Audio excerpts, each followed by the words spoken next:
বলতেছি, আপনারা কিন্তু প্রথম আলোর মতো শর্ট খায়েন না। কিছু তথাকথিত সাংবাদিক আছে যারা আমার বয়স জানাও নিউজ করে। ওই ফকিন্নির বাচ্চার কাছে 50 কোটি টাকা আসলো কিভাবে? লবণের প্যাকেট খুলে 50 কোটি টাকা খোঁজে, ওনারা বিছনার চাদর উঠে 50 কোটি টাকা খোঁজে। ওনাকে আসলে টাকা না দেওয়ার জন্যই উনি বারবার রিমান্ড চায় আমার। বসুন্ধরা মিডিয়াকে হুঁশিয়ারি দিয়ে বলতেছি, আপনারা কিন্তু প্রথম আলোর মতো শর্ট খায়েন না। বারবার বলতেছি, আমরা কিন্তু হাজী ভাই চলে গেছে, কিন্তু হাজী ভাই আমাদেরকে শিখাই দিয়ে গেছে কিভাবে কোন সময় কি করতে হবে। দুর্জয় বাংলাদেশ প্রতিদিনের সাংবাদিক, যদিও বাংলাদেশ প্রতিদিন থেকে ওকে বের করে দেওয়া হয়েছে, এখন কালবেলা সাংবাদিক। ওনার বিরুদ্ধে একটা ধর্ষণ চেষ্টার মামলা লিখেছি, তার প্রমাণও আমাদের কাছে আছে। তখন উনি আপোষনামা নিয়ে আসে, আপোষনামা সাইন করে নেই। এটা অনেকের প্রশ্ন, কেন তাহারিমা আপোষনামায় সাইন করলো না? ওই আপোষনামায় কি লেখা ছিল আপনারা আদৌ জানেন? ওই আপোষনামায় লেখা ছিল আমি ওকে কিডন্যাপ করছি, কিডন্যাপ করে গাজীপুরে নিয়ে আসছি, মারধর করছি, এমনকি ওর বাইক এবং মোবাইল ফোন সবকিছু ছিনাই নিয়ে ওকে, মানে টাকা পয়সা নিয়ে, কত টাকা লিখছে, 50,000 টাকা, 50,000 টাকা নিয়ে ওকে ছেড়ে দিচ্ছি। কিন্তু ওই মিডিয়াতে এসে বসে ওর থেকে 50 কোটি টাকা নিচ্ছি। ওই ফকিন্নির বাচ্চার কাছে 50 কোটি টাকা আসলো কিভাবে? ফকিন্নির বাচ্চা 50 কোটি টাকা, ওর অফিসার, বাংলাদেশ প্রতিদিনের অফিসারের কাছে 50 কোটি টাকা আসতো, গুনতে পারবে 50 কোটি টাকা? যখন আপোষনামায় এত কিছু লেখা, তখন আমি বলছি আপনারা যা যা লিখছেন তার একটাও আমি করি নাই, আমি আপোষনামায় কেন সাইন করব? হঠাৎ করে রাত্রেবেলা উঠে দেখতেছি কি আমার আম্মু কান্নাকাটি করতেছে, রুম ভর্তি পুলিশ, রুম ভর্তি পুলিশ আর আর্মি। তা আমি যখন ওনাদেরকে জিজ্ঞেস করলাম আপনারা কেন আসছেন, ওনারা বললো আপনার বিরুদ্ধে সার্চ ওয়ারেন্ট আছে। তা আমি পরে বললাম সার্চ করেন। ওনারা লবণের প্যাকেট খুলে 50 কোটি টাকা খোঁজে, ওনারা বিছনার চাদর উঠে 50 কোটি টাকা খোঁজে। আমার বাবা জামাতে গেছে 4 মাসের জন্য, আমার মার পাশে কেউ ছিল না। আমার মা সবার দাঁড়ে দাঁড়ে ঘুরছে কিভাবে আমার মেয়েকে বের করবো, কোন ইকুল ধরবো, কিভাবে কি করব।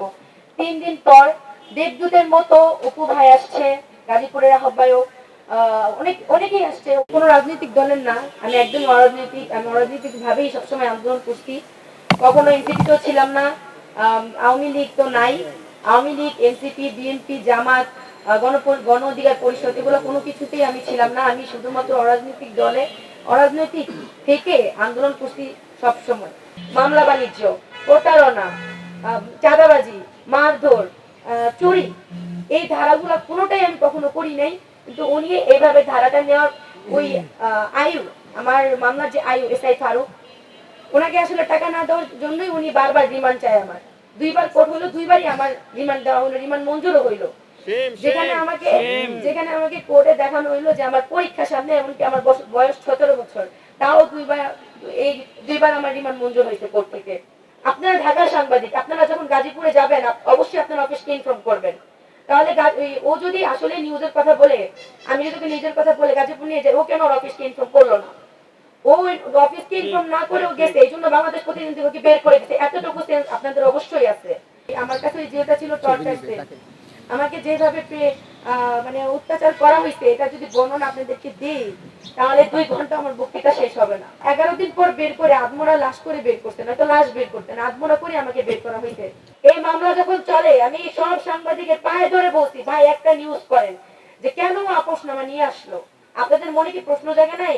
বিবাদী আপোষনামা নিয়ে যায়, বাদী কেন আপোষনামা নিয়ে গেছে? কিছু তথাকথিত সাংবাদিক আছে যারা আমার বয়স জানাও নিউজ করে যে আসলে জুলাই যোদ্ধা তাহারিমার বয়স কত। তারা নিউজ করে যে আমি নাকি সময় টিভির মতো এত বড় একটা চ্যানেল কিভাবে নিউজ করলো যে আমি এই দুর্জয়কে হানি ট্র্যাপ করে ওখানে নিয়ে গিয়ে ওকে ওর থেকে টাকা নিয়ে ওকে রাস্তায় ছেড়ে দিয়েছি। কে এই উপর লেভেলটা, কে যার জন্য আমাকে আমার ফ্যামিলির সাথে সাক্ষাৎ বন্ধ করে এভাবে টর্চার করা হয়েছে? এই উপর লেভেলটা কে, যাকে তদন্ত রিপোর্ট ছাড়া কিভাবে মামলা লেখানো হয়, তদন্ত রিপোর্ট ছাড়া কিভাবে রিমান্ড দেওয়া হয়, 17 বছর হয়েও কেন রিমান্ড খাইতে হয়? এই প্রশ্নগুলো আমার থাকবে এই সরকারের কাছে। শুধু জামিন দিলে হবে না, আমি আছি, মাহাদি ভাই আছে, আমাদেরকে এই মামলা থেকে পুরোপুরি নিষ্পত্তি দিতে হবে। খবরের কাগজ, নিখাত, নির্ভীক, নিরপেক্ষ।